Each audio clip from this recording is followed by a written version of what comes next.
because even Prime Minister Modi from India was one of the favorites to play the negotiators, and things did not work out later on. But Yeah. we'll not touch upon that. Uh, Jonathan ji, in 2014, you broke the story of ISIS using chemical weapons in northern Syria. You've Yeah. also traveled the entire region extensively. Can you share some anecdotes from the ground during your experiences traveling in that area? How do you prepare for such risky reportage? Well, it's an interesting question. I mean, you're correct that I reported on the Syrian war pretty much from every front and every side. That's to say, I reported from the government side, from the rebel side, from the Kurdish side, and I also interviewed ISIS people, but although that was in Turkey, I never entered the area of control of Islamic State when it had such an area of control.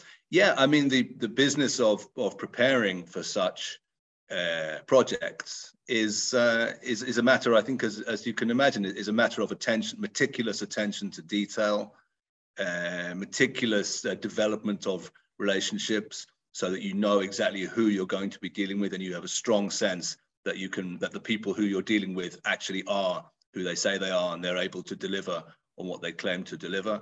And then I think also a realistic setting of goals.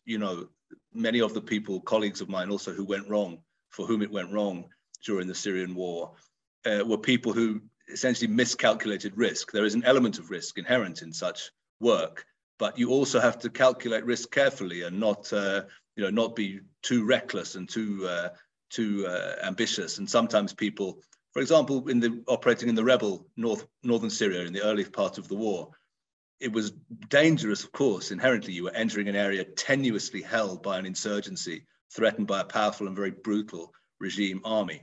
But it was tenable for a period of time.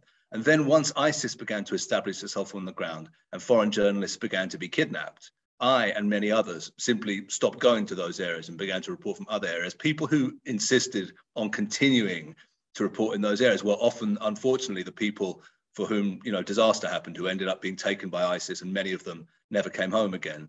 So I think it's all about calculating risk, meticulous attention to detail, and seriousness of goals.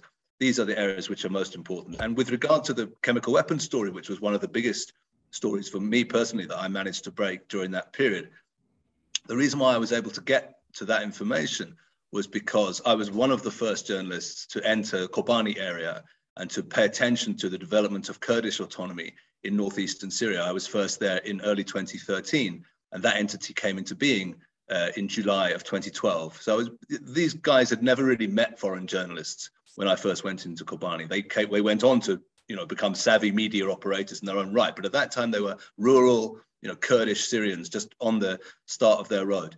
Because I developed that relationship, building up trust and friendship with those people, without any immediate expectation of gain. It wasn't like a back and forth relationship. It was just proper friendship and connection and interest on both sides. It meant that when that information about the use of chemical weapons came into their hands, I was one of the first people who they thought of. They said, okay, well, that guy, we know that he's for real. We know that we have a real friendship. So let's give him that information. And of course, it was very important, and I was very happy to be able to break that, which then led, by the way, to a year-long investigation of US intelligence, which after a year confirmed our initial findings. So, it was a good piece of work, a good day's work. And it came about as a result of building patiently and sincerely the personal connections with the people on the ground. And I think that's a vital aspect of this work. Please remember to subscribe to us and switch on the notifications for this channel. For our other social media links, more content, and to support our work, please visit citti.net. Dhanyavad. Namaskar.